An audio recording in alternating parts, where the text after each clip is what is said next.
Our first guest tonight is an Emmy and Grammy-winning, Oscar-nominated actress, musician, and producer you know from movies such as Chicago. Bringing Down the House and Girls Trip, she stars in The Equalizer, which airs Sunday nights on CBS. Let's take a look. Now. I heard you the first time. You saying it louder is not gonna make me any more afraid of you. What's this?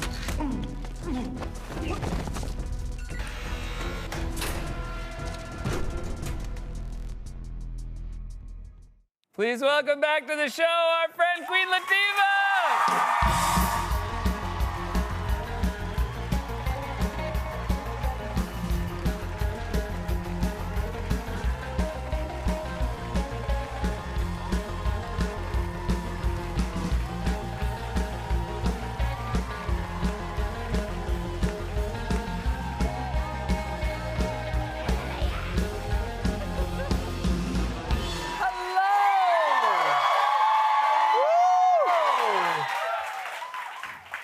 Oh my gosh, I was just coming from this board meeting at Twitter because I was like, I just want to talk to y'all. You're on the board. You're on the board, yeah. No, I just wanted to talk to him about maybe just talking about selling me the company.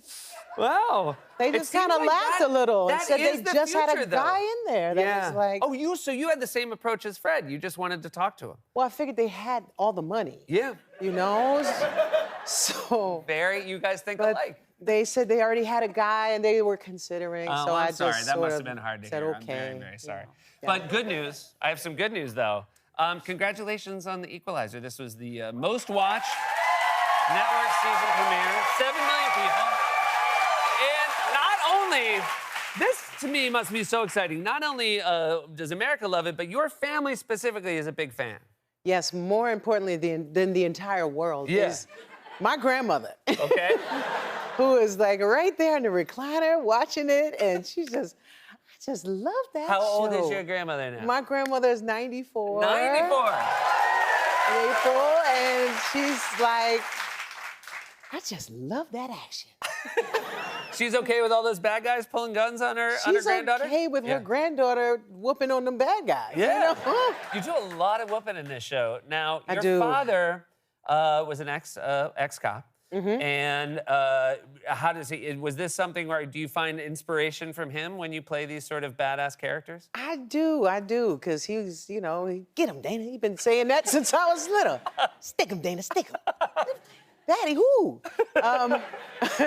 No, my father taught me so much stuff before I was even like, 7. And I'm like, Dad, I can't use any of this in school. He's like, you can do this right here, and then you can break the break the thumb. And then you can pull like this, and then you pull the whole socket out. And I'm like, Daddy, I can't use any of these moves in school. Yeah, because thumb breaking, you definitely gotta wait till at least high school. Like, come on, like this is like major stuff. But no, he's a big inspiration.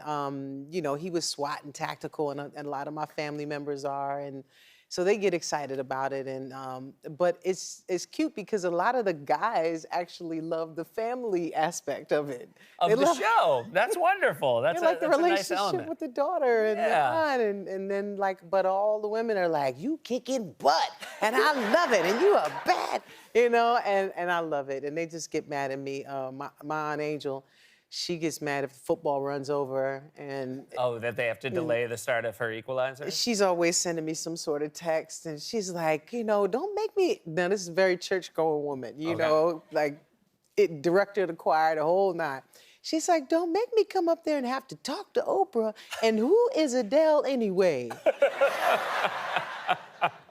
LOL. She knows what she wants. And then the next week he's like, you don't make me have to come up there, and what is a football anyway? So every week it's like, she just has me laughing. I want to know where it is she wants to come up to. I really like... To New York. To New York, I see. They're all like in Maryland and Virginia, so like, don't make me come. Maryland, Virginia, hey. There we go. So they're like, they watch it together sometimes, which is really nice. I will say, growing up, as a kid who was around during the sort of 90s rap boom, it is always fascinating to me that people like you, people like Ice-T, people like LL Cool J are all leads of sort of network television shows, playing police officers, no less. Is this something that surprises you, or does it make sense? we understand both sides of the coin. We can speak from a place of. It does not surprise me at all. I mean, we were, this is like a burgeoning music form, and so we were all like hustlers out there going for it, and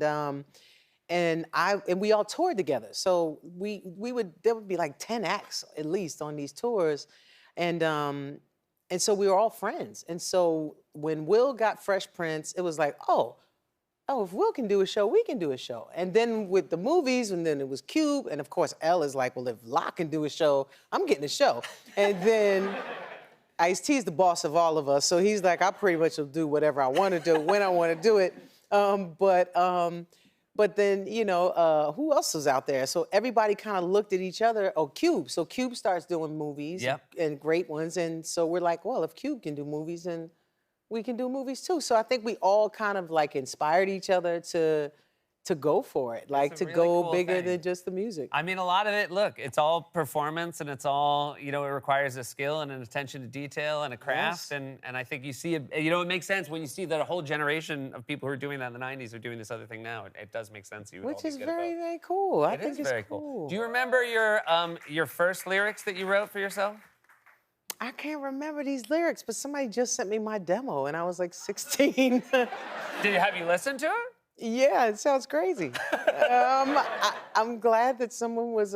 Thank you, Dante Ross, thank you, Fab Five Freddy, for giving it to Dante Ross, who gave it to Monica Lynch, who gave it to Tommy Boy Records, who signed me off of this one demo that my boy spent the rent money on. Did you, when you listen to it, do you think, all right, they made the right call, or do you feel like, does it make you feel cringy, like listening to your early stuff? It feels like it was the 80s. Yeah. I mean, like I could tell by the cadence and the things that I was talking about, and but I don't think they had heard anything like that because it has like a reggae hook. I'm singing on the record as well as rapping, so I don't think anybody was really doing that at the time, and I just sounded different from everybody out there. So that's what I think got me in the door. I think that there's a great deal, obviously, that's about talent, but another big thing is choosing a name. Queen Latifah, now I can't imagine choosing anything else, but you had to have had some plan Bs, plan Cs in there. Well, there's a lot of jokes in that, Seth. I'm gonna leave it alone. I'm gonna leave it right on alone.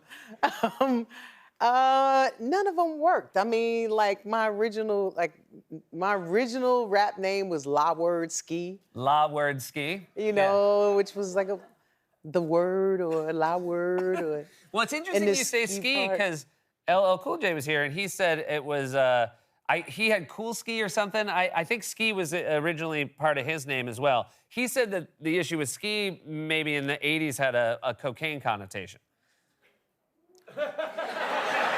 Oh, this is the first you're hearing. What? It's almost like when I went to the Twitter meeting. Yeah, oh my God, rhyming this out.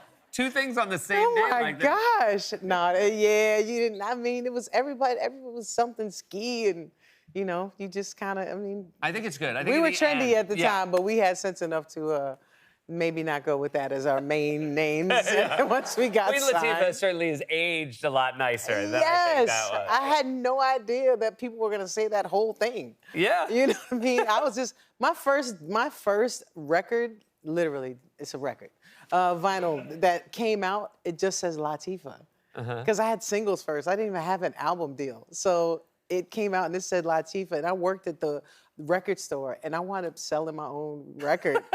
And people would come in and ask for that Latifah. Can I get that Latifah record? I'm like, yeah. You want me to sign it?